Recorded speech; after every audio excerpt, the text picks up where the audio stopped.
कुरान की झूठी कसम खाई और बलोचों को धोखे से नीचे बुला के पकड़ लिया। और यहीं पे जिन्ना को कलात का लीगल एडवाइजर बनाना ऐसा भारी पड़ा कि अब वो भड़क गए, क्योंकि नेचुरल गैस निकली बलूचिस्तान से, लेकिन निकाल के कराची, लाहौर और रावलपिंडी भेज दी गई। एक अकेला 80 साल का बलोच नवाब नौरोज खान ने अकेले कैसे पूरे एरिया में तूफान मचा लिया। लेकिन राजा रंजीत सिंह जी अड़ गए कि हमारी जमीन के ऊपर से ऐसे ही कोई आर्मी पैर रख के नहीं जा सकती।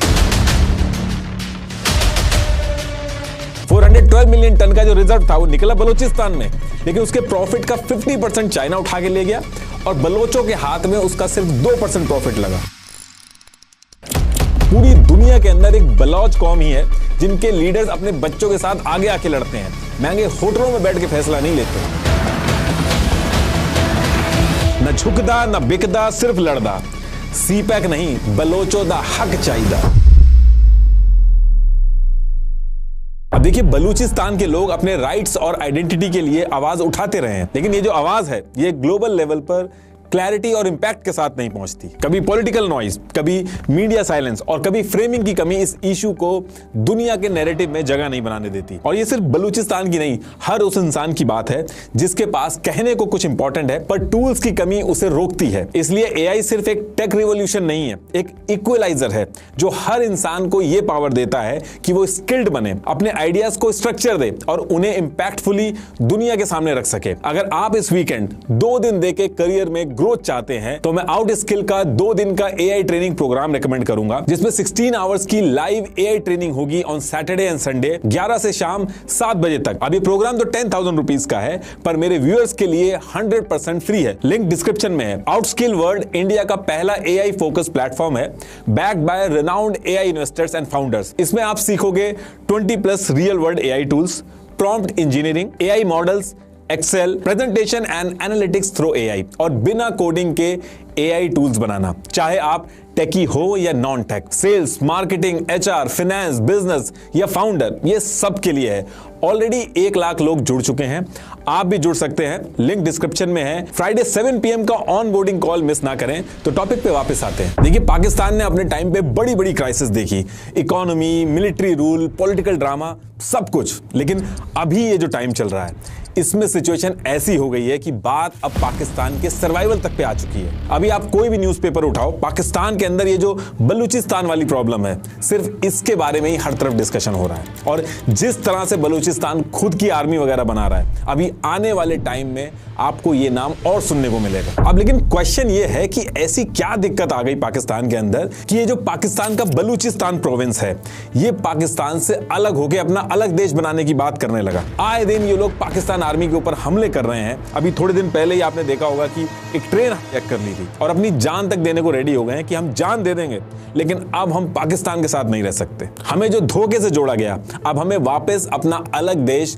बलूचिस्तान बनाना है। अब देखिए, बलूचिस्तान ये जो वर्ड है, भले ये न्यूज में अभी ज्यादा आ रहा है, लेकिन ये जो प्रॉब्लम है, ये प्रॉब्लम बहुत पुरानी है और पास्ट में कई ऐसी चीजें हुई हैं जिसकी वजह से दिक्कत आज इतनी बड़ी बन चुकी है। और इस पूरे गेम को समझने के लिए हमें थोड़ा पीछे जाना पड़ेगा। और उससे पहले एक चीज मैं आपको बता देता हूं। देखिए, ये जो पाकिस्तान है ये मेनली 4 प्रोविंसेस में डिवाइडेड है। ये है खैबर पख्तूनख्वा, इसका बॉर्डर अफगानिस्तान से लगता है। फिर ये पंजाब है, इसका इंडिया के साथ बॉर्डर है। ये पाकिस्तान का मेन प्रोविंस है, जितने भी आर्मी जनरल आप देखोगे सब यहीं से निकलते हैं। और सबसे ज्यादा रिसोर्सेज जो है वो भी पंजाब प्रोविंस जो है वही इंजॉय करता है। ये इधर ये है सिंध, इसका भी बॉर्डर इंडिया से लगता है। और ये है बलूचिस्तान, जिसका बॉर्डर ईरान और अफगानिस्तान से लगता है। इसी बलूचिस्तान में ये पूरा बवाल चल रहा है।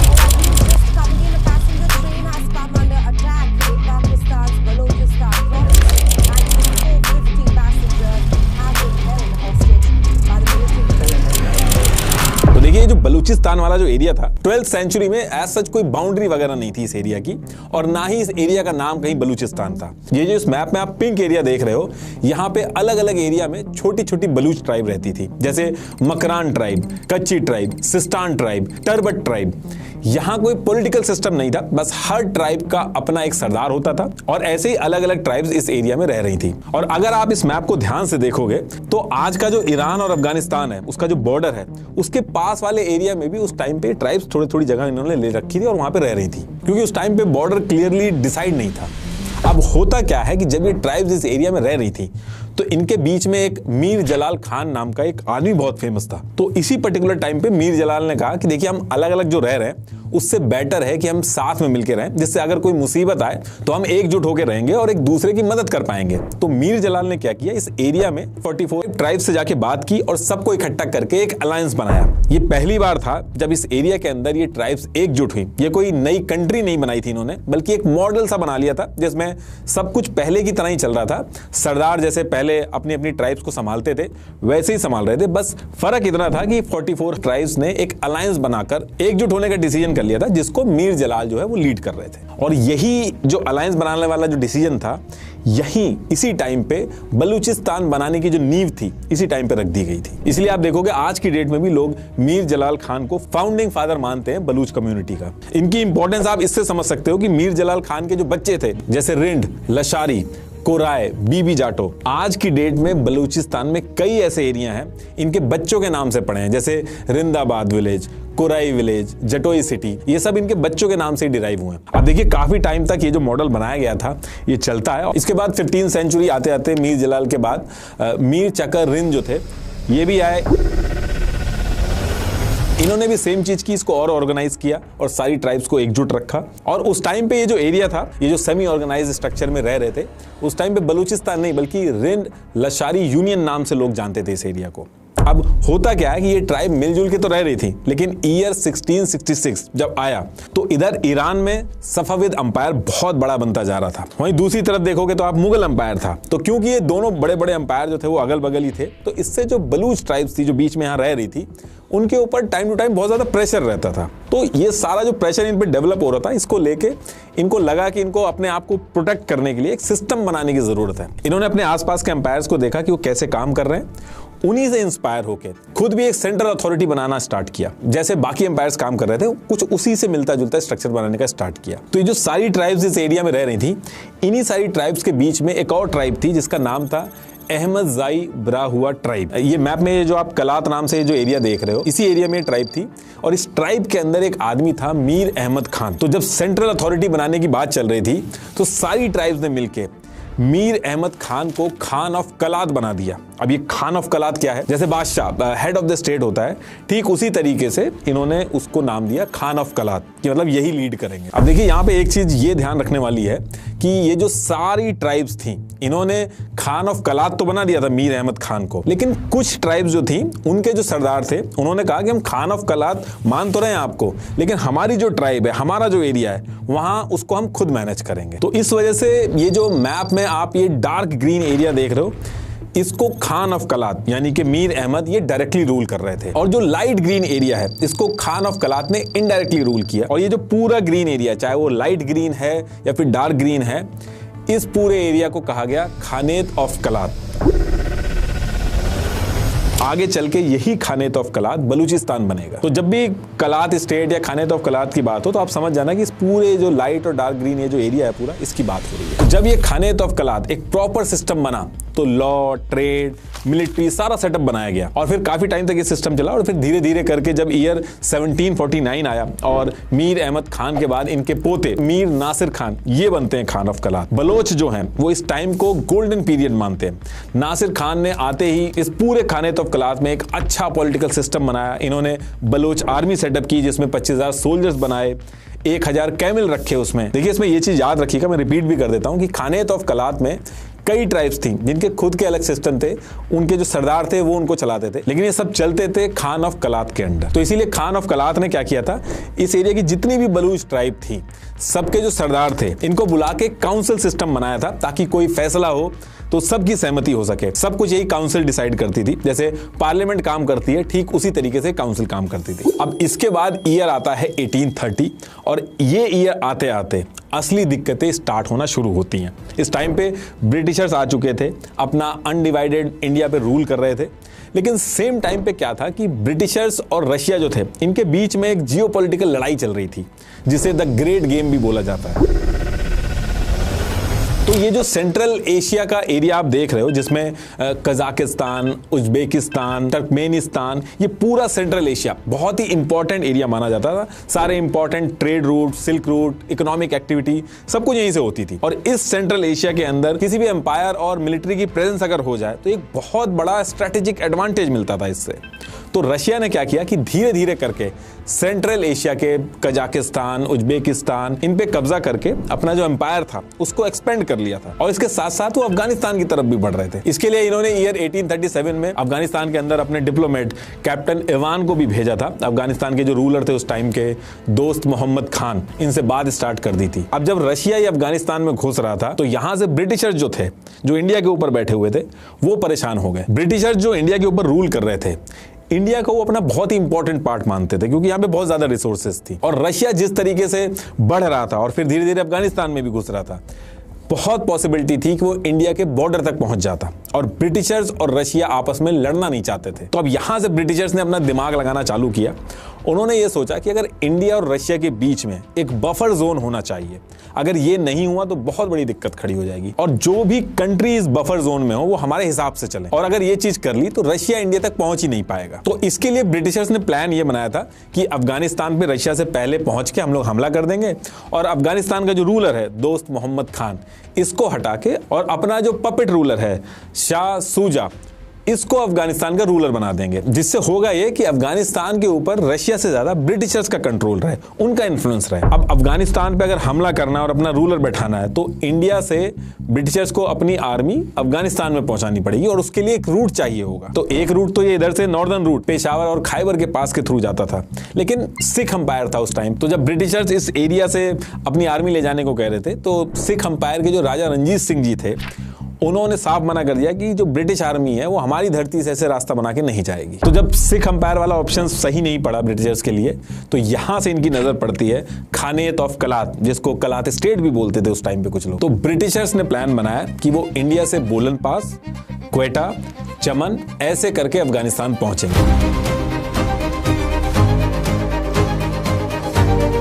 और बीच में ये जो बोलन पास, क्वेटा, चमन वाला जो बलूचिस्तान का जो एरिया है, बलूचिस्तान अभी बोल रहा हूं, उस समय बलूचिस्तान एरिया नहीं पड़ा था। ये जो एरिया था, इसके लिए अंग्रेजों ने क्या किया, अपने डिप्लोमेट अलेक्जेंडर बर्नीज को उस टाइम के खान ऑफ कलात मेहराब खान के पास भेजा, ताकि ये परमिशन वगैरह लेके, एग्रीमेंट वगैरह लेके यहां से निकलने का अरेंजमेंट करें। बेसिकली ब्रिटिशर्स जो थे वो बहुत पावरफुल थे, उनको इस एरिया से जाना था, तो इस एरिया पे वो प्रॉपर कंट्रोल चाहते थे। तो इसके लिए इन्होंने पहले खान ऑफ कलात से एक डील करी, उनसे कहा कि हम आपको फाइनेंशियल सपोर्ट करेंगे और आप हमें इस एरिया को यूज करने दो। अब खान ऑफ कलात की भी मजबूरी थी, उन्होंने ये डील मान ली। अब इसके बाद ईयर 1839, ये वो टाइम आया जब ब्रिटिशर्स को कलात स्टेट, इस एरिया को यूज करके अपनी आर्मी को अफगानिस्तान पहुंचाना था अटैक करने के लिए। अब भले ही ब्रिटिशर्स ने खान ऑफ कलात से एग्रीमेंट साइन कर लिया था कि वो इस एरिया से जाएंगे, लेकिन लोकल लोग जो थे इस एरिया के, वो भले ही साइन हो गया हो खान ऑफ कलात से, वो इस चीज से खुश नहीं थे। उन्होंने कहा कि हमारी जमीन है तो हम ऐसे नहीं जाने देंगे। तो उन्होंने खान ऑफ कलात ने जो एग्रीमेंट किया था उसके अगेंस्ट जाके ब्रिटिश आर्मी पे छोटे छोटे अटैक कर दिए। अब जब ये अटैक हुए तो ब्रिटिशर्स को लगा कि ये जो मेहराब खान है ये तो अपने लोगों को अटैक करने से रोक ही नहीं पा रहा है, और साथ में इनको ये भी डाउट हुआ कि क्या पता मेहराब खान जानबूझ के ना रोक रहा हो, वो चाह रहा हो कि ऐसे अटैक होते रहें। इसके साथ साथ एक डाउट ये भी था मेहराब खान के ऊपर कि शायद ये अफगानिस्तान से भी इसके कुछ लिंक हैं। तो कुल मिला के ब्रिटिशर्स को ये लग रहा था कि भले ही मेहराब खान ने एग्रीमेंट साइन कर दिया हो, लेकिन ये पॉसिबिलिटी है कि पीछे से खुद ही अटैक करवा रहा हो। तो ब्रिटिशर्स ने गुस्से में नवंबर 1839 में कलात स्टेट, इस पे अटैक करके मेहराब खान को मार दिया, और जो मेहराब खान का एंटी था शाह नवाज खान, उसको खान ऑफ कलात बना दिया, जो ब्रिटिशर्स के हिसाब से चलता था। अब इसके बाद ब्रिटिशर्स को यह समझ में आ गया था कि अगर इस पूरे एरिया को रशिया से बचा के बफर जोन बनाना है तो कलात स्टेट के इस रीजन को अपने कंट्रोल में रखना होगा। ब्रिटिशर जो थे पूरे कलात स्टेट को अपने अंडर में लेने के लिए इंटरेस्टेड नहीं थे, क्योंकि उस टाइम पे दूर दूर तक खाली लैंड थे, रिसोर्सेज इतने थे नहीं, और किसी भी लैंड को अपने अंडर में लेने में बहुत सारी आर्मी वगैरह लगानी पड़ती है, तो वो इस चीज में इंटरेस्टेड नहीं थे। तो उन्होंने क्या किया, कलात स्टेट जो था इसको 2 पार्ट में डिवाइड कर दिया। एक पार्ट ये रीजन था पिंक वाला, क्वेटा, बोलन पास, चमन, चगई, ये वाला एरिया। ये एरिया जो था ब्रिटिशर्स ने डायरेक्टली कंट्रोल किया अपनी मिलिट्री के दम पे, और बाकी जो एरिया था ये इनडायरेक्टली कंट्रोल किया, अपने हिसाब से चलाने वाले रूलर को वहां पे बैठा दिया और time to time financial support दिया ताकि अंदर का जो एरिया है वो भी कंट्रोल में रहे। लेकिन जिस तरीके से इंडिया को अपने अंडर कोलोनाइज किया था, वैसे कलात स्टेट को ब्रिटिशर्स ने कभी भी नहीं किया था। तो ब्रिटिशर्स ने अफगानिस्तान पे भी हमले करके, बातचीत करके, अलग अलग टैक्टिक्स यूज करके वहां पे अपना इन्फ्लुएंस बनाया, और ईरान में भी ऐसे ही अपना इन्फ्लुएंस बढ़ाया। अंग्रेज जो रशिया और इंडिया के बीच में एक बफर जोन बनाना चाह रहे थे, वो बहुत ही आसानी से इन्होंने बना लिया। और ये जो बफर जोन ये लोग बना रहे थे, इसके चक्कर में कलात स्टेट के बॉर्डर की भी मार्किंग स्टार्ट कर दी थी, मतलब ऑफिशियली बॉर्डर बना के रजिस्टर करने शुरू कर दिए थे, क्योंकि पहले एज सच कोई बॉर्डर नहीं होते थे, फ्रंटियर्स होते थे, दूर दूर तक ऐसी खाली एरिया पड़ा रहता था। तो जब ब्रिटिशर्स ने कलात स्टेट के बॉर्डर बनाना चालू किए, तो कलात स्टेट के बॉर्डर के पास का काफी एरिया जो ईरान और अफगानिस्तान के बॉर्डर से लगता था, उसको कभी गोल्ड माइन लाइन एग्रीमेंट के थ्रू और कभी ट्रीटी ऑफ गंडामार्ग करके ईरान और अफगानिस्तान को दे दिया, ताकि ईरान और अफगानिस्तान खुश रहें और रशिया के इन्फ्लुएंस से दूर रहें। और ये सारी चीजें करने के थोड़े ही दिन बाद 8 दिसंबर 1876 में कलात स्टेट के साथ एक ऑफिशियल ट्रीटी भी कर ली कि हर चीज ऑन पेपर भी रहे, जिसको ट्रीटी ऑफ कलात कहते हैं। ये उसकी कुछ टर्म्स हैं। इस ट्रीटी का जो आर्टिकल 3 है वो बहुत इंपॉर्टेंट है, अभी आगे आएगा कि इस आर्टिकल की क्या इंपॉर्टेंस है। अब इसके बाद कलात स्टेट की फॉरेन पॉलिसी वगैरह ब्रिटिशर्स ने अपने अंडर में ले ली थी, और जो डेली बेसिस के इंटरनल मैटर थे वो खान ऑफ कलात को दे दिए थे कि इंटरनल मैटर तुम खुद संभालो। और फॉरेन पॉलिसी लेने के बाद रशिया का इस एरिया से पूरा कंट्रोल चला गया, और इसके बदले जो ब्रिटिशर्स थे उन्होंने कलात स्टेट को शुरू में 50,000 रुपए दिए साल के, और फिर इसको बढ़ा के 1 लाख रुपए कर दिए थे। अब देखिए यहां से एक बार फिर से मैप देख लीजिए। पिंक एरिया ब्रिटिशर्स ने मिलिट्री के दम पे अपने पास रखा था, ये ग्रीन एरिया में खान ऑफ कलात को इनडायरेक्टली रूल करने को दिया था। और फिर इसके बाद ईयर 1887 में ये जो पिंक एरिया था जो ब्रिटिशर्स के कंट्रोल में था, इसको भी ऑन पेपर अपने अंडर इनडायरेक्टली ले लिया, और लीज के थ्रू जब ऑन पेपर कराया गया तो इसका नाम रखा गया ब्रिटिश बलूचिस्तान। और इस तरीके से ऑफिशियली पहली बार बलूचिस्तान का नाम यूज हुआ। बाकी बचा हुआ जो ग्रीन एरिया था वो अभी भी उसको कलात स्टेट ही बोलते थे, खानेत ऑफ कलात। अब देखिए इसके अगले 50-60 साल तक एज सच कोई बड़ा इवेंट नहीं होता है, और फिर ब्रिटिशर्स के जाने का टाइम पास आ जाता है। जो अनडिवाइडेड इंडिया था उसका बंटवारा होना था, पाकिस्तान बनना था। तो सेम टाइम पे जो खान ऑफ कलात थे, मीर अहमद यार खान, इन्होंने ये सोचा था कि अब जब अंग्रेज जा रहे हैं तो हमें ब्रिटिशर्स ने कॉलोनाइज तो किया नहीं था, तो हम तो अब एक इंडिपेंडेंट कंट्री बन जाएंगे। इस चीज को लेकर खान ऑफ कलात जो थे वो इसलिए भी कॉन्फिडेंट थे क्योंकि लीगली भी ये चीज वैलिड थी। सबसे पहली चीज, ईयर 1876 में जो ब्रिटिशर्स और कलात स्टेट के बीच में जो ऑफिशियल ट्रीटी हुई थी, उसके आर्टिकल 3 के हिसाब से ब्रिटिशर्स ने ऑन पेपर ये चीज ऑफिशियली एक्सेप्ट की थी कि कलात स्टेट ब्रिटिशर्स का एरिया नहीं है, बल्कि एक इंडिपेंडेंट स्टेट है। और जो एरिया ब्रिटिशर्स ने लिया है, जिसे ये ब्रिटिश बलूचिस्तान बोलते हैं, वो भी एक एग्रीमेंट और लीज के तहत लिया था, यानी कि जैसे कोई किराए पर रहता है। इसके साथ साथ ईयर 1886 में ब्रिटिश एडमिनिस्ट्रेशन ने अपनी ऑफिशियल रिपोर्ट में ऑफिशियली ये चीज मेंशन की थी, खान ऑफ कलात को एक इंडिपेंडेंट रूलर जो कि एक ट्रीटी के थ्रू ब्रिटिशर्स के साथ कनेक्टेड है, ये चीज मेंशन की थी। और ईयर 1877 में दिल्ली इंपीरियल असेंबली में खान ऑफ कलात खुदादाद खान को एक इंडिपेंडेंट राजा की तरह बुलाया था। मतलब कि ब्रिटिशर्स खुद मानते थे कि कलात स्टेट एक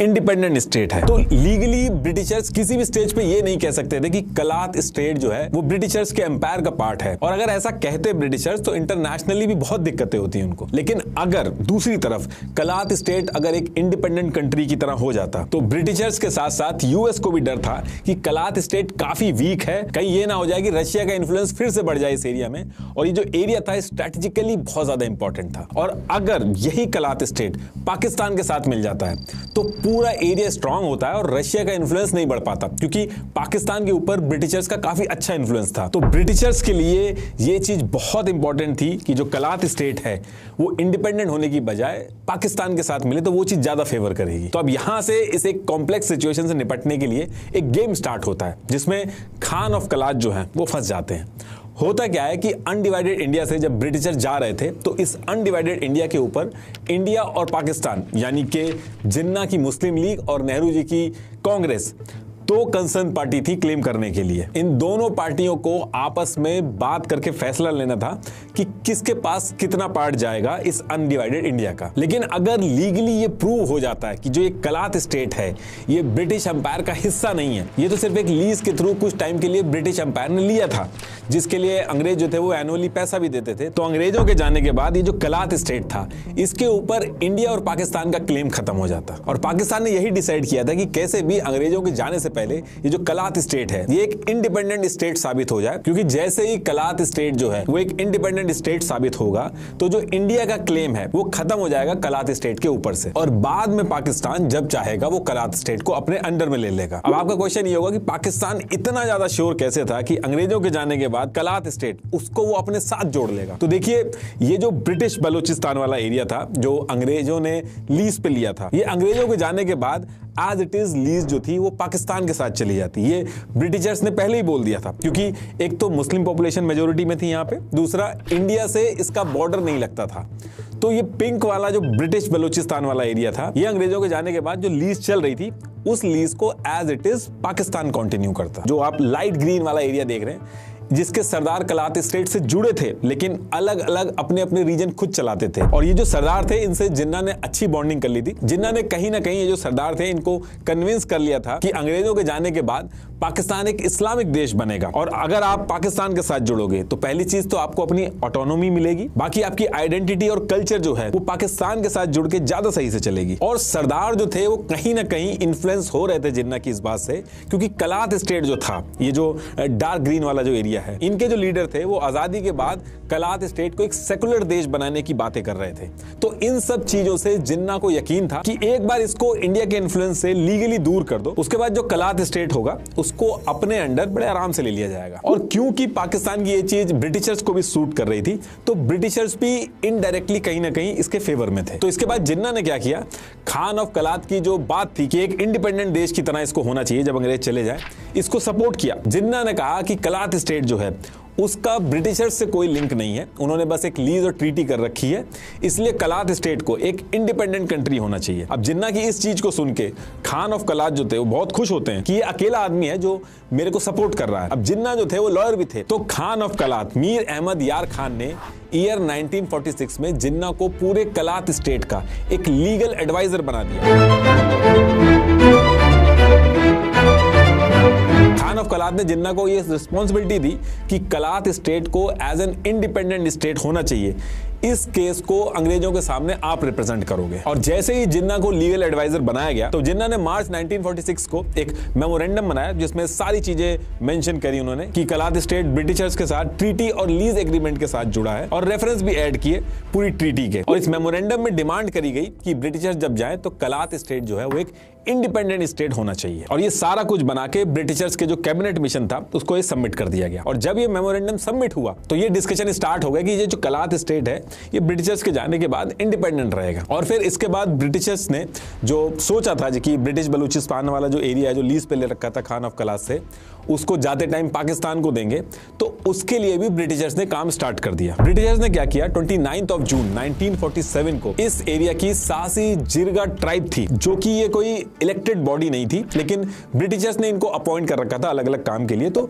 कहीं ना कहीं ये लोग ब्रिटिशर्स के लॉयल थे, इनके हिसाब से चलते थे। इनको बुलाया और इस एरिया के जो ब्रिटिश बलूचिस्तान वाला एरिया था यानी कि क्वेटा वाला जो एरिया था, इसके म्युनिसिपैलिटी के नॉन ऑफिशियल मेंबर्स भी बुलाए और एक वोटिंग करा दी कि ब्रिटिश बलूचिस्तान को कहां पे जोड़ना चाहिए। अब इस वोटिंग को लेके कलात स्टेट की जो लीडरशिप थी ये बहुत ज्यादा गुस्से में हुई कि आपने किसी भी कलात की लीडरशिप को इन्वॉल्व नहीं किया, कोई रेफरेंडम नहीं कराया और पूरे स्टेट में बिना पूछे वोटिंग कराई। और इस वोटिंग का जब रिजल्ट आया तो ये डिसाइड हुआ कि ब्रिटिशर्स के जाने के बाद ये जो एरिया है जो ब्रिटिशर्स ने लीज पे लिया है ब्रिटिश बलूचिस्तान वाला, ये एज इट इज पाकिस्तान को चला जाएगा। अब इस चीज को लेके जो बलोच ट्राइब थी, जो कलात रीजन वाला जो एरिया था, इसको बहुत अपोज किया। उन्होंने कहा कि अंग्रेजों ने तो लीज कर रखी थी, वो इस एरिया के कोई ओनर तो थे नहीं, तो उनका क्या हक बनता है कि वो इस एरिया को पाकिस्तान के साथ भी लीज पे दे दें। तो जब ये सारी बातें चल रही थी तो इसके बाद फिर डेट आती है 4 अगस्त 1947।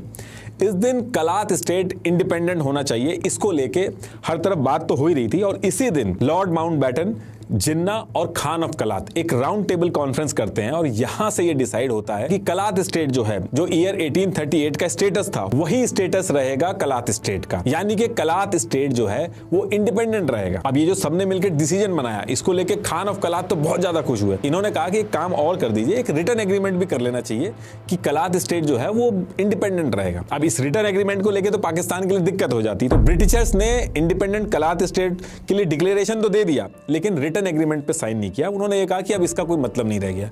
इसके बाद खान ऑफ कलात ने यह कहा कि आप एटलीस्ट पब्लिक अनाउंसमेंट कर दीजिए, लेकिन ब्रिटिशर्स ने उसके लिए भी मना कर दिया। और फिर खान ऑफ कलात ने इसको बहुत बड़ा इशू नहीं बनाया कि हमारा जो एरिया है, हमारा जो कल्चर है, हमारी आइडेंटिटी है, अब वो एक इंडिपेंडेंट देश में रहेगी। और सेम डे यानी कि 4 अगस्त 1947 को कलात स्टेट और पाकिस्तान के जिन्ना ने एक स्टैंड स्टिल एग्रीमेंट साइन किया। इस एग्रीमेंट में पाकिस्तान ने ऑफिशियली कलात स्टेट को एक इंडिपेंडेंट स्टेट माना, और जैसे ये हुआ अब यहां से इंडिया का रोल खत्म हो जाता है। और ये स्टैंड स्टिल एग्रीमेंट की जो डेट है, ये आप अगर इंटरनेट पे देखोगे तो कहीं पे 11 अगस्त भी लिखा होगा, लेकिन 11 अगस्त को अनाउंसमेंट हुई थी, एक्चुअल में 4 अगस्त को ही ये साइन हुआ था। तो पाकिस्तान इस चीज को लेकर बहुत खुश था क्योंकि उसने स्टैंड स्टिल एग्रीमेंट साइन कर लिया था, और इसकी वजह से इंडिया जो है इस पूरे गेम से बाहर हो गया था। वरना अगर ये एग्रीमेंट साइन नहीं होता तो वही कश्मीर वाली जैसी सिचुएशन इंडिया और पाकिस्तान के बीच में फिर से बन सकती थी। अब इसके बाद अंग्रेजों के जाने के बाद जैसे 15 अगस्त 1947 इंडिया को आजादी मिली, पाकिस्तान अलग स्टेट बना,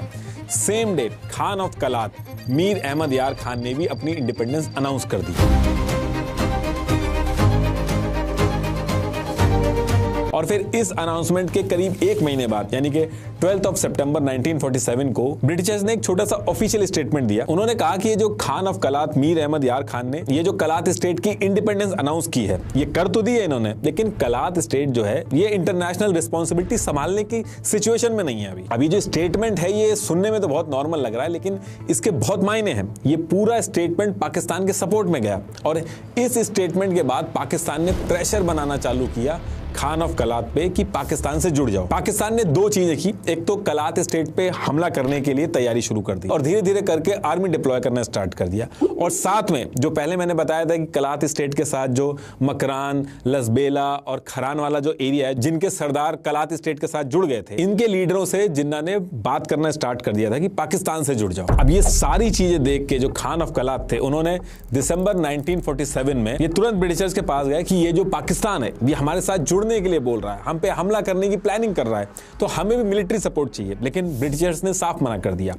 इसके बाद खान ऑफ कलात जो थे वो अफगानिस्तान के पास गए, यहां तक कि इंडिया के पास भी गए, लेकिन अफगानिस्तान और इंडिया ने भी सपोर्ट करने से मना कर दिया। और फिर जनवरी 1948 के स्टार्टिंग में पाकिस्तान ने मकरान, लसबेला और खरान के जो लीडर थे इनसे बात करी, एक डील करी, जिसमें यह हुआ कि पाकिस्तान जो है इनको फाइनेंशियल सपोर्ट देगा, इनके जो सरदार हैं उनको स्टेट हेड बनाएगा पाकिस्तान का, इनके कल्चर और आइडेंटिटी को कभी भी नहीं छेड़ेगा।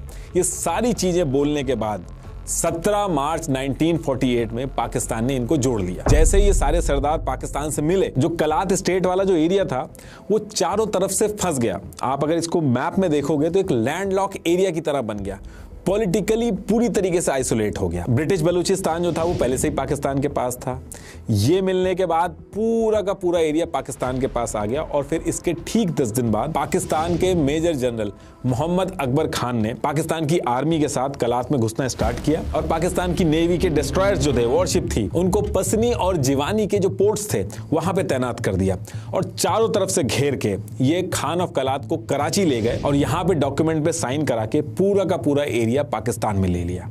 और अब ये पूरा एरिया पाकिस्तान में लाके इसका नाम रखा गया बलूचिस्तान। अब देखिए, पाकिस्तान ने खान ऑफ कलात मीर अहमद यार खान से जबरदस्ती डॉक्यूमेंट तो साइन करा लिए थे, लेकिन इसके तुरंत बाद एक दिक्कत स्टार्ट हो गई। खान ऑफ कलात के जो भाई थे प्रिंस अब्दुल करीम, ये बहुत ज्यादा गुस्सा हो जाते हैं कि ये पाकिस्तान ने धोखा किया। तो इनके भाई अप्रैल 1948 को 100 से 150 आदमी अपने साथ इकट्ठा करते हैं, एक बलोच नेशनल लिबरेशन कमेटी बनाते हैं और गुरिल्ला वॉर स्टार्ट कर देते हैं पाकिस्तान आर्मी के खिलाफ। अफगानिस्तान के बॉर्डर के पास ये जो साउथ वेस्ट बलूचिस्तान वाला जो एरिया था, खरान हिल्स और नोच की जो पहाड़ियां थी वहां जाके सब बैठ जाते हैं और पाकिस्तान फोर्सेस पे बैक टू बैक हमला करने लगते हैं कि हमारा जो स्टेट है उसको वापस करो। अब देखिए, भले ये लोग नंबर्स में कम थे, लेकिन पूरे एरिया के चप्पे चप्पे को ये लोग जानते थे, तो कितनी भी बड़ी आर्मी रहती थी उनको बहुत परेशानी होती थी इनसे डील करने में। ये एक दो लोग पहाड़ी से उतर कर हमला करते थे और फिर पहाड़ियों में ही छुप जाते थे। तो इस चीज से पाकिस्तान की नाक में दम हो गया था, कोई सोल्यूशन नहीं मिल रहा था। फिर क्या हुआ कि 8 जुलाई 1948 को इस दिन पाकिस्तान फोर्सेस ने प्रिंस अब्दुल करीम से बातचीत स्टार्ट की और कुरान की कसम खाई कि आप लोग नीचे आओ, सरेंडर करो, हम आपको माफ कर देंगे। आपकी जो बाकी ट्राइब्स है, वो जो लोग ऊपर बैठे हैं, उनको भी आप नीचे लेके आओ, कोई दिक्कत नहीं होगी, इस लड़ाई को आप बंद करो। अब ये सारे लोग ये बात सुन के नीचे आ जाते हैं, क्योंकि कुरान की कसम जो है मुस्लिम्स के लिए बहुत बड़ी बात होती है। लेकिन जैसे ये लोग नीचे उतरे तो ये मुकर गए। इन सब को पकड़ के इन्होंने क्वेटा और माश की जो जेल थी उसमें डाल दिया और फिर 10 दिसंबर 1948 को 10 साल की सजा दे दी इनको। जो आम बलोच है इस इंसिडेंट को अपने लिए एक बहुत बड़ा धोखा मानता है कि कुरान की कसम ऐसे कैसे इन्होंने झूठी खा ली। अब जैसे जैसे इस मुसीबत से पीछा छूटा पाकिस्तान का, तो 14 अक्टूबर 1955 को दूसरी मुसीबत खड़ी हो गई। हुआ क्या कि उस टाइम पे पाकिस्तान दो पार्ट में डिवाइडेड था, एक ईस्ट पाकिस्तान यानी कि आज का बांग्लादेश, दूसरा वेस्ट पाकिस्तान। वेस्ट पाकिस्तान के अंदर 4 प्रोविंस थे, Sindh province, NWFP province, Punjab province और बलूचिस्तान प्रोविंस। तो पाकिस्तान वन यूनिट पॉलिसी के थ्रू ये जो वेस्ट पाकिस्तान था, इसके जो 4 प्रोविंस थे, इनको मिला के एक अकेली वेस्ट पाकिस्तान की आइडेंटिटी रखना चाहता था और पाकिस्तान ने इस वन यूनिट पॉलिसी को इंप्लीमेंट भी कर दिया। कहने का मतलब है कि ये अलग अलग प्रोविंस जिनकी अपनी अलग अलग अथॉरिटी आइडेंटिटी थी, वो सब एक सेंट्रल अथॉरिटी से अब चलेगी। और ये जो सेंट्रल अथॉरिटी थे, इसमें ज्यादातर पंजाब प्रोविंस जो था उसके लीडर थे। अब ये जो वन यूनिट सिस्टम का आइडिया था, ये डायरेक्ट थ्रेट था बलूचिस्तान के लिए। इससे दिक्कत यह थी कि बलूचिस्तान की अपनी आइडेंटिटी, हिस्ट्री, इवन कॉन्स्टिट्यूशन तक था। इस वन यूनिट सिस्टम के आने से इनकी आइडेंटिटी खत्म हो रही थी, यहां तक कि नाम तक खत्म हो रहा था। जो ये वन यूनिट पॉलिसी लाए थे, इससे इनका नाम वेस्ट पाकिस्तान हो गया था, तो जो बलूचिस्तान नाम था वो ऑफिशियली डिसअपियर हो रहा था। अब इससे हुआ ये कि जो बलोच थे, जिन्होंने इसलिए मर्जर किया था पाकिस्तान के साथ कि वो अलग से अपना एक सिस्टम चला पाएंगे, वो एक सेकंड क्लास सिटीजन बन गए। पूरा का पूरा जो उनका अलग से पॉलिटिकल रिप्रेजेंटेशन था वो बचा ही नहीं। पाकिस्तान की पंजाब लीडरशिप सब संभालने लगी। तो इसको लेके पूरे बलूचिस्तान में विरोध होना स्टार्ट हुआ। बात इतनी बढ़ गई कि ईयर 1958 आते आते पाकिस्तान को इस पूरे एरिया में मार्शल लॉ लगाना पड़ गया।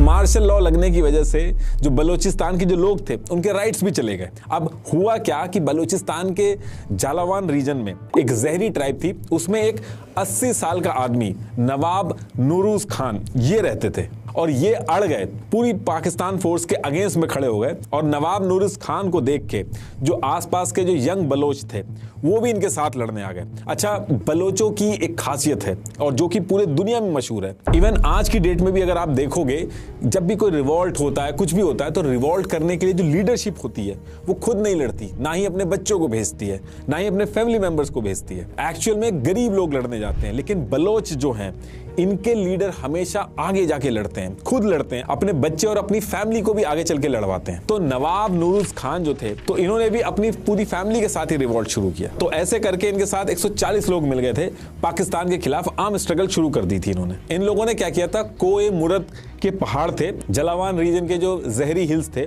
उनमें जाके बैठ गए थे और उसी तरीके से जैसे गुरिल्ला वॉरफेयर बलोच अभी तक करते आए थे, उसी की तरह नीचे आके पाकिस्तान फोर्सेस पे हमला करते थे। तो इनके साथ भी वही चीज हुई, पाकिस्तान फोर्सेस जो थी वो परेशान हो गई लड़ लड़ के।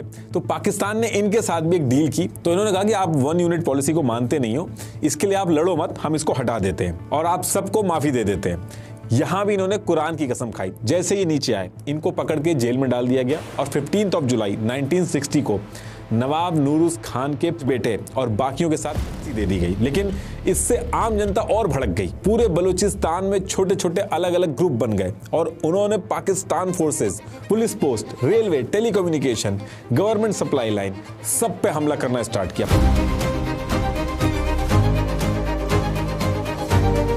पाकिस्तान ने भी इसके जवाब में एयर स्ट्राइक वगैरह करी और जब एक डेडलॉक जैसी सिचुएशन बन गई, क्योंकि पहाड़ में चप्पा चप्पा जानते थे, पाकिस्तान फोर्सेस के लिए इनसे लड़ना बहुत मुश्किल हो जाता था। तो थक हार के 1 जुलाई 1970 में जनरल याया खान ने 1 यूनिट पॉलिसी को खत्म किया। अब जब ये पॉलिसी हटी तो 7 दिसंबर 1970 को पाकिस्तान में पहली बार जनरल इलेक्शन होने वाले थे। तो ये जो जनरल इलेक्शन होने थे ये सारे के सारे प्रोविंस में होने थे, तो बलूचिस्तान के अंदर भी होने थे। तो बलूचियों ने क्या किया कि जो उनकी लोकल पार्टी थी जैसे NAP, JUI, इनको वोट देके जितवा दिया और सेम टाइम पे पाकिस्तान के हाथ से ईस्ट पाकिस्तान यानी कि आज का जो बांग्लादेश है वो भी निकल गया। अब जैसे ही पाकिस्तान से ईस्ट पाकिस्तान यानी कि बांग्लादेश अलग हुआ तो पाकिस्तान का पूरा कॉन्स्टिट्यूशन तो खत्म हुआ और नया कॉन्स्टिट्यूशन बनना था। तो इसके लिए बलूचिस्तान की जो लोकल पार्टियां थी NAP और JUI जो इलेक्शन जीती थी उसके सपोर्ट की भी जरूरत थी। थोड़े दिन पहले ही बांग्लादेश अलग हुआ था तो अब पाकिस्तान थोड़ा नरमी दिखाता है। तो यहाँ पे जुल्फिकार अली भुट्टो जो थे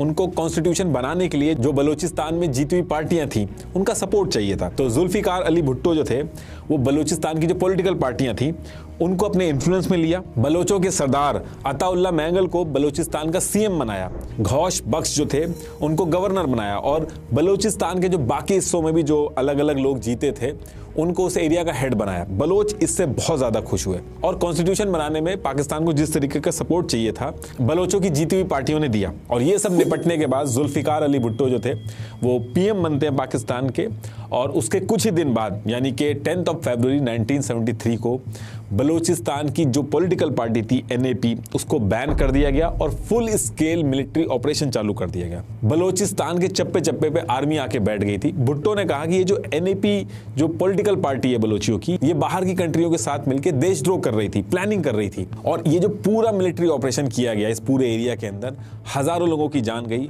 बलोच जर्नलिस्ट जो थे, स्टूडेंट्स, एक्टिविस्ट, सरदार सब पे क्रैकडाउन चालू हो गया। अब इसके बाद जगह जगह पे बलूचिस्तान के अंदर गुरिल्ला वॉरफेयर शुरू हो गया। जैसे तैसे करके कुछ टाइम के लिए जिया उल हक ने एक बेसिक डील करी, जितने भी सरदार थे उनसे बातचीत करके गवर्नमेंट में ऊंची ऊंची पोस्ट दी गई। तो काफी टाइम तक ये चीज सही रही, लेकिन ईयर 2000 आते आते फिर से बलोचों ने एक स्ट्रॉन्ग आर्मी सेटअप किया, बलूचिस्तान लिबरेशन आर्मी BLA।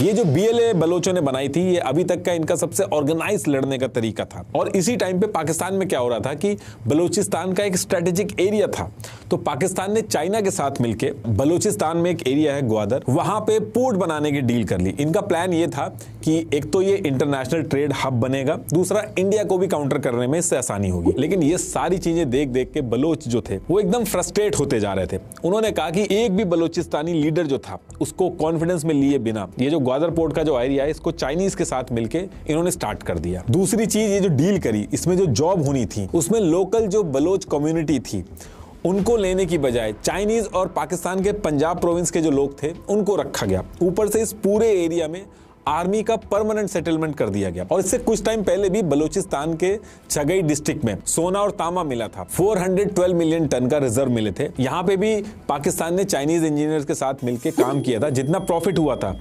उसमें से चाइना ने 50% लिया था, पाकिस्तान ने 48% लिया था और बलूचिस्तान के पास सिर्फ 2% आया था। तो ये सब देख के बलोच जो थे वो बहुत ज्यादा फ्रस्ट्रेट हो गए थे और इन्होंने जो BLA बनाई थी उसने बैक टू बैक हमले किए। ग्वादर पोर्ट पे वहां के जो वर्कर काम कर रहे थे, वहां का जो इंफ्रास्ट्रक्चर था, गैस पाइपलाइन और जो चाइनीज वर्कर थे सब पे हमला किया। फिर आगे चल के CPEC भी शुरू किया गया। इसमें पाकिस्तान ने चाइनीज के साथ मिलकर इसमें $60 बिलियन की इन्वेस्टमेंट की थी। प्लान ये था कि चाइना के काशगार से बलूचिस्तान के ग्वादर पोर्ट तक roads, railway, energy pipeline, fibre optics, special economic zone, ये सारी चीजें स्टार्ट कर दी। और इसमें कहा गया कि बलूचिस्तान जो है अब वो दुबई बन जाएगा। लेकिन यहां भी वही सेम प्रॉब्लम थी। यहां पे भी जो बलोच थे उनको इग्नोर किया गया। पहले तो कम पैसों में जो लोकल बलोच थे उनसे जमीन ली गई, लोकल लोगों को नौकरी देने की बजाय चाइनीज रखे गए, पाकिस्तान के पंजाब प्रोविंस से लोग आए, परमानेंट आर्मी रखी गई, फिशरमैन को हटा दिया गया, उनका जो रोजगार था वो भी सब चला गया। तो ये जो पूरा ग्वादर पोर्ट, CPEC और ये सारा सिस्टम जो चल रहा था, BLA जो था उसने CPEC पे इतना नुकसान किया कि आने वाले कई सालों तक बलूचिस्तान में इतने चाइनीज मारे। हाल ये हो गया था कि चाइना ने खुद आके कह दिया कि अगर हमें CPEC पूरा करना है तो हमें अपनी ही आर्मी भेजनी होगी। अब 2018 तक लड़ते लड़ते बलोच जो थे उनको एक चीज समझ में आ गई गई थी कि ये जो अलग अलग ग्रुप बना के हम अलग अलग अपने अपने इंटरेस्ट के लिए लड़ रहे हैं, गुरिल्ला वॉरफेयर कर रहे हैं, इससे हमारा ही नुकसान है। हमें एक होना चाहिए, क्योंकि हम एक अलग देश की मांग कर रहे हैं, तो हमें एक होना चाहिए, हमारी अलग से एक आर्मी होनी चाहिए, तभी हम पाकिस्तान को हरा के बलूचिस्तान को अलग कर पाएंगे। तो इन्होंने क्या किया, BRAS, बलोच राजी अजोई संगात, इस नाम से एक स्ट्रक्चर बनाया। बेसिकली जितने भी बलूचिस्तान के फाइटर थे, लड़ाकू ग्रुप्स थे, छोटे छोटे लोग जो अलग ग्रुप बना के पाकिस्तान पे हमला कर रहे थे, इन सब को इकट्ठा करके एक कोऑर्डिनेटेड तरीके से हाई प्रोफाइल हमले किए, जिससे काफी डैमेज हुआ। सारा CPEC का जो प्रोजेक्ट था, इन्होंने इस पूरे हमले में चाइनीज मार मार के हॉल्ट पे डाल दिया। और अभी ये जो इसी साल 2025 आते आते इन लोगों ने ये BRAS बनाने के बाद हमले की फ्रीक्वेंसी और ज्यादा बढ़ा दी है। इस साल इन्होंने, ये जो BRAS है, इन्होंने बलोच नेशनल आर्मी BNA बनाई है। ये अपने आप को एक देश मान के एक आर्मी की तरह पाकिस्तान से लड़ रही है। इस BNA ने बहुत ही डैमेज किया है। टोटल 72 कोऑर्डिनेटेड हमले किए पाकिस्तान फोर्सेस पे, जिसकी वजह से अब ऐसा नहीं लग रहा कि कोई छोटा मोटा गुरिल्ला वॉरफेयर हो रहा है। ऐसा लग रहा है कि दो देशों की आर्मी आमने सामने लड़ रही है। अभी थोड़े दिन पहले ही 11 मार्च 2025 को क्वेटा से पेशावर जफर एक्सप्रेस ट्रेन जा रही थी। 450 लोग थे। जैसे ही ट्रेन जो थी वो बोलन पास के पास पहुंचती, इन्होंने रेलवे ट्रैक पे 8 kg IED बॉम्ब लगा रखे थे और ब्लास्ट होते ही ट्रेन ट्रैक से उतर गई। जैसे ही ट्रेन उतरी, BLA के फाइटर ने पूरी ट्रेन पे कब्जा कर लिया। औरतें, बच्चे और जो बलोच कम्युनिटी थी उनको छोड़ दिया, लेकिन बाकियों को बंदी बनाकर पूरी ट्रेन पे कब्जा कर लिया। अब जब ये इंसिडेंट हुआ तो पाकिस्तान ने कहा कि 48 आवर्स में हमारे पॉलिटिकल प्रिजनर जो हैं उनको छोड़ना चाहिए, लेकिन जब नहीं छोड़े गए तो फिर पाकिस्तान ने ऑपरेशन लॉन्च किया। काफी टाइम तक ऑपरेशन चला। फिर पाकिस्तान ने कहा कि इस ऑपरेशन में 64 लोगों की जान गई है। BLA ने कहा कि इन्होंने पाकिस्तान के 50 से ज्यादा आर्मी ऑफिसर मार दिए। अब इस हमले के बाद से हालत बहुत ज्यादा खराब हो गई इस रीजन में। इस पूरे रीजन के अंदर सिक्योरिटी बढ़ा दी गई है। पाकिस्तान ने आर्मी की प्रेजेंस बढ़ा दी है। पूरे इलाके के अंदर ड्रोन उड़ रहे हैं। और इस समय पाकिस्तान के लिए सबसे बड़ी मुसीबत ये आके खड़ी हो गई है कि उनको समझ में नहीं आ रहा है कि बलोचों से हथियारों से लड़ाई की जाए, ऐसे करके रोका जाए, या इनसे पॉलिटिकल डायलॉग्स किए जाएं। और इसके साथ साथ इसमें कई और इक्वेशन भी चल रही हैं। बलूचिस्तान की जो स्ट्रैटेजिक लोकेशन है वो बहुत इंपॉर्टेंट है। इसका बॉर्डर ईरान और अफगानिस्तान से लगता है। इसमें फॉरेन प्लेयर्स भी आ चुके हैं जो बलूचिस्तान को सपोर्ट कर रहे हैं। इंडिया पाकिस्तान तो ऑलरेडी एक दूसरे के खून के प्यासे है, लेकिन USA का भी नाम आ रहा है इसमें कि ईरान और अफगानिस्तान को काउंटर करने के लिए बलूचिस्तान US के लिए एक बहुत ही इंपॉर्टेंट प्लेयर बन जाएगा अगर वो पाकिस्तान से अलग हो जाता है। अब देखिए अभी आगे क्या होगा ये तो टाइम ही बताएगा, लेकिन पाकिस्तान इस पर्टिकुलर टाइम पे बलोचों से जितना ज्यादा परेशान हुआ उतना कभी नहीं हुआ। लास्ट में एक बार फिर से आपको बता दूं कि आउट स्किल का 2 दिन का AI मास्टर प्रोग्राम जरूर करिए। लिंक मैंने आपको डिस्क्रिप्शन में दे दिया है। Thank you.